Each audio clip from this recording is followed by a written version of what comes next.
자, 안녕하십니까 여러분들, 마초튜브 MC 마초입니다. 자, 오늘의 첫 번째 뉴스 또 바로 달려보도록 하겠습니다. 자, 영란은행 수석 경제학자 CBDC 전통은행 모델을 붕괴시킬 수 있다라고 이제 뉴스가 나왔어요. 영국 중앙은행의 수석 경제학자 앤드류 할데인이 30일 연설에서 중앙은행 발행 디지털화폐는 정통적인 은행 모델의 취약점을 보완하고 금융위기를 낮출 수 있다. CBDC는 수세기 전 구축된 은행 모델을 근본적으로 붕괴시킬 수 있다. 자, 디지털 화폐는 근본적으로 은행의 구조적 특성을 바꿀 수 있다. 다시 말해 800년 이상 지속된 전통적인 은행 업무의 모델을 완전히 뒤바꿀 수 있다는 의미. 자, 일단 뭐 이게 이제 좀 파가 갈리죠. CBDC 할 필요 없다. 그리고 CBDC를 해야 한다. 뭐 이런 의견이 완전 분분한데, 일단 미국은 CBDC 개발 자체를 중단했다고 뉴스가 나왔어요. 하지만 제일 믿기 힘든 나라가 이제 미국이고, 그 다음은 영국이라 생각하는데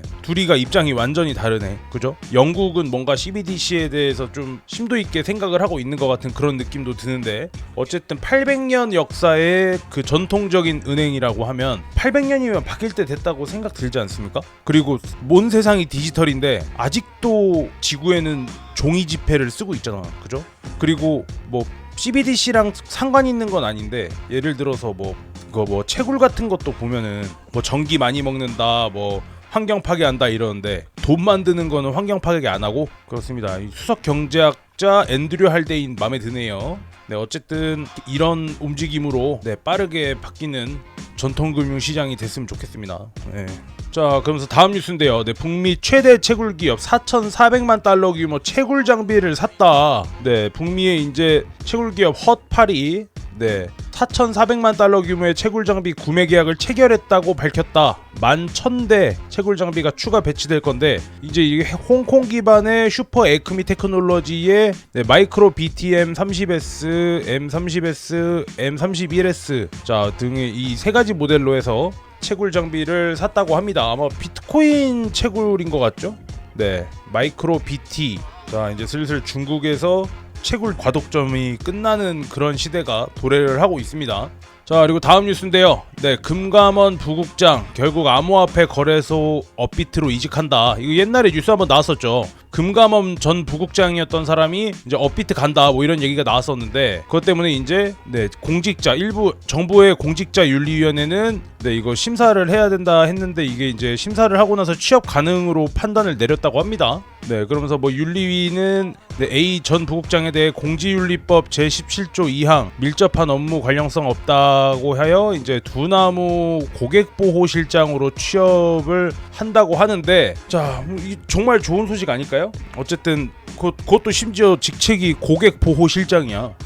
고객보호, 그러니까 어떻게 보면은 업비트의 편인 듯 하면서도 업비트의 어떤 이용자를 보호하기 위한 업무를 하는 건가 하는 생각이 드는데, 이러고 제일 꿀잼은 나중에 은성수도 어디 뭐 빗썸의 고객보호실장으로 취업하면 진짜 개웃기겠네. 전부 다 이게 우리나라조차도 뭔가 장난질이다, 뭐 이런 생각이 들게 만드는 일이 아닌가 싶어요. 금감원에서는 가상화폐에 대해서 굉장히 안 좋게 발언을 많이 하는데, 전 금감원 부국장은 업비트로 이직을 하고, 참 재밌는 그런 모습이 아닌가. 자, 그러면서 일단 은성수 금융위원장이 코인 자금 세탁 1차 책임은 은행한테 있다, 면책 요구 들은 바 없다 해가지고 이제 뉴스가 또 나왔습니다. 정무위원회 전체회의에서 자금 세탁이나 이런 부분에서 암호화폐 거래소에 대한 1차 책임은 은행에 있다. 당국이 거래소 신고라고 하는 행정행위를 하는데 1단계로 은행들한테 실명 확인 입출금 계좌를 받아야만 2단계가 작동하는 구조다. 그러니까 은행이 책임이 있다. 이렇게 또 이런 식으로 말해버리면 또 은행들 부담돼갖고, 아, 나 거래소랑은 뭐 안 할래, 뭐 이렇게 될 수 있거든.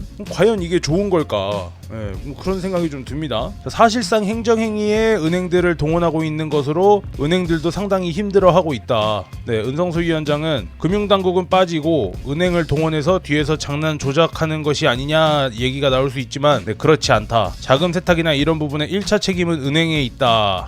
이건 암호화폐 말고도 우리가 1,000만 원 이상 거래하면 은행들은 금융정보분석원에 신고할 의무가 있기 때문에 같은 부분, 그런 거랑 같은 일환이다. 네, 우리나라뿐만 아니라 다른 나라에서도 은행이 신고를 잘못했을 때 생기는 페널티가 엄청나기 때문에 은행들이 조심하는 것. 자, 어쨌든 뭐 다른 나라도 뭐 그렇다 했는데 뭐 다른 나라는 뭐 정확히 모르겠고, 암호화폐 거래소에서 생기는 자금 세탁 관련 문제도 은행에 이제 책임이 있다 뭐 이런 얘긴데, 그러면 또 은행은 또 더 빡세게 하면서 국내 대형 거래소 4군데 가운데 실명 계좌를 발급받지 못하는 곳이 생길 수도 있겠다 하는 뭐 그런 생각이 좀 듭니다. 솔직히 1등이 업비트, 2등이 빗썸인 것 같은데, 뭐 그중에 이제 대형 4대 거래소라고 하면은 코인원하고 코비까지 있잖아요.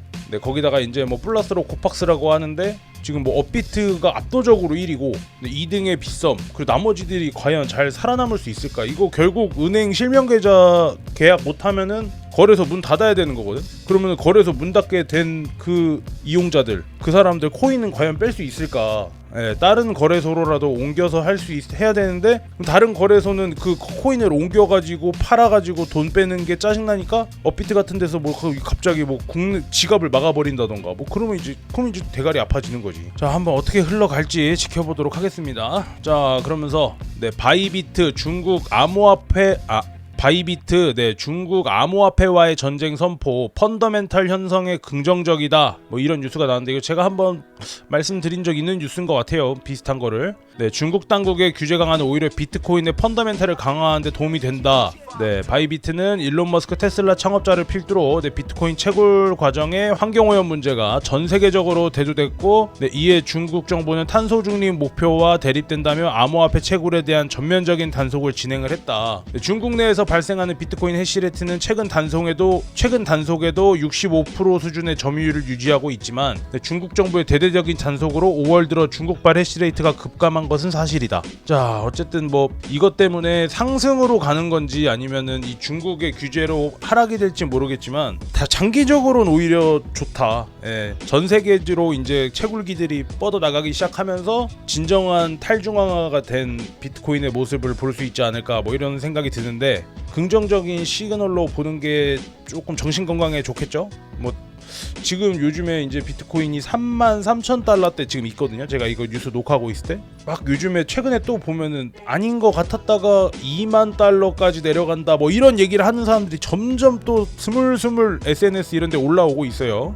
과연 방향은 어디로 정해질 것인가 기대가 됩니다. 쇼시냐 롱이냐. 자, 그럼 또 한 번 나옵니다. 은성수 금융위원장이 가상자산 거래소 퇴출, 자, 소수 거래소의 독점이 불가피하다. 자, 업비트 시장 점유율이 작년에 41%였다가 75%로 급증을 했다. 네, 그러면서 뭐 거래소 정리가 계속되면서 업비트 점유율이 90%를 넘기면 어떻게 할 거냐라고 이제 국민의힘 국회의원이 질문을 했는데, 업비트 점유율 하나만 놓고 보면 불공정하다고 볼 수 있는데, 현재 거래소 정리가 이뤄지고 있는 배경을 봐야 된다.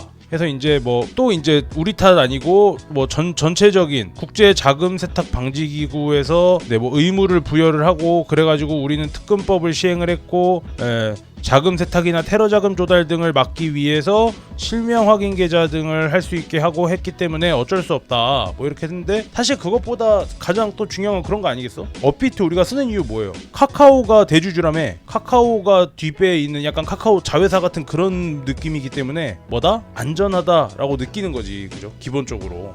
그래서 보면은 아마 이제 가상화폐 막 쭉쭉 올라가기 시작하면은 그거에 또 힘입어서 카카오 같이 올라가는 그런 느낌도 있을 거 아니야, 그죠? 네, 근데 뭐 사실 피해자들이 생길 수 있는 뭐 중소규모 거래소들은 뭐 특별한 게 있지 않는 이상은 네, 빠르게 폐쇄하게끔 하는 게 더 안전하지 않을까 싶어요. 그 앞전에 지금까지 우리의 어떤 국내 가상화폐 거래소의 역사를 봤을 때 먹튀해서 빤스러나는 거래소들 있잖아. 막 코인 제스트 뭐 이런 데들. 거기는 지금도 막 몇 억씩 몇십억씩 그냥 그 돈 돌려받지도 못하고 그냥 그대로 날린 사람들이 한둘이 아니야. 그 코인 제스트 그런 데는. 그래서 그거를 근데 뭐 정부에서 나서서 책임지려고 뭘 해주려고 할 수도 법이 없어서 안 된다 이러고. 어쨌든 사기는 당한 거니까 저기가 돼야 되는데, 사실 사기를 당해도 뭐 돈을 뭐 횡령하거나 뭐 어떤 사기를 쳐거나 해서 이렇게 돈 번 거, 지금도 우리나라 법으로는 그렇게 해서 번 돈 전부 어디 차명에다가 숨겨놓고 아니면 현금으로 빼서 숨겨놓고 깜빵 가서 2-3년 살다 나오면 그 돈 다 내 거야. 네. 그냥 쓰면서 살 수 있어.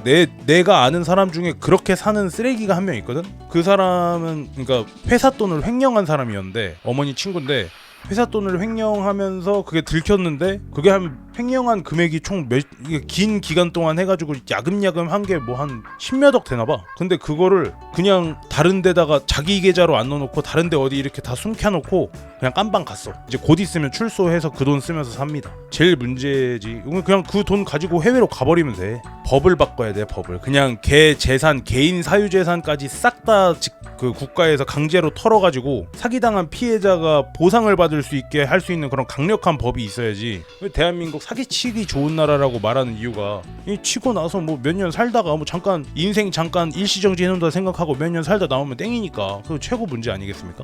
자, 그러면서 다음 뉴스입니다. 자, 미국 외교관 엘살바도르 IMF 자금 지원 프로그램 추진 희망한다. 그러면서 뭐 미국의 외교관 빅토리아 눌랜드가 엘살바도르와 국제통화기금 IMF 간의 자금 지원 프로그램이 추진되기를 희망한다고 밝혔다. 자, 일단 뭐 나이브 부켈레 대통령이 뭐 요즘에 이 엘살바도르가 뭐 힘들다고 하더라고요. 예, 힘든데 일단 IMF는 엘살바도르의 10억 달러 규모의 지원 프로그램을 준비 중이긴 하지만 비트코인을 법정화폐로 채택한 거에 대해서 이제 금융이나 법적으로 문제가 좀 생길 수 있다고 얘기를 한 적이 있다고 하죠. 근데 어쨌든 살기 위한 엘살바도르와 그리고 이거를 지금 비트코인에 대해서 상당히 부정적인 입장이 있는 IMF인데 과연 이것도 어떻게 진행이 될지. 일단 뭐 돈은 아마 IMF에서 돈은 빌려주겠지. 지원은 할 것 같은데 이 비트코인을 엘살바도르에서 이제 입 털어가지고 법정 화폐로 이제 채택을 했는데 이거를 뭐 철회를 하게 될지 아니면 진짜 계속 밀고 나가서 뭔가 그 전 세계 첫 번째 비트코인 법정 화폐화된 나라 중에 하나로 남게 될지 한번 지켜보도록 하겠습니다. 자, 그럼 다음 뉴스. 카자흐스탄 대통령 암호화폐 채굴 전기세 부과 법안 서명했다. 뭐 이런 뉴스가 나왔습니다. 자, 카자흐스탄 대통령이 암호화폐 채굴 전기세를 부과하는 내용을 담은 과세 및 기타 필수 예산에 관한 법률 수정안에 서명을 했다고 하는데, 자, 뭐 상원의원회, 카자흐스탄 상원의회에 암호화폐 채굴에 소비되는 전력 1kW 시 2.6위원의 세금, 아니 뭐 또 얼마 조금 무네요. 세금 조금이라서 채굴하기 좋은 나라인 건가, 그죠? 뭐 상징적인 수수료이기 때문에 납세에 대한 채굴업자들 저항은 없을 거다. 어쨌든 뭐 어느 정도 세금 있는 게 그죠? 그 세금을 걷어가면서 어떤 채굴에 대한 어떤 보호라던가 더 안정적으로 전기가 공급될 수 있게 해준다고 하면 오히려 채굴업자들한테는 좋은 거 아닐까. 자, 일단 오늘 준비된 뉴스는 여기까지입니다. 지금 제가 새벽 2시에 녹화를 뜨고 있어가지고 좀 늦었죠? 자, 끝까지 시청해주셔서 대단히 감사드리고요. 저는 다음 영상에서 또 찾아뵙도록 하겠습니다. 마초튜브 구독, 좋아요, 알림 설정까지 잊지 마시고 안녕히 들어가십시오.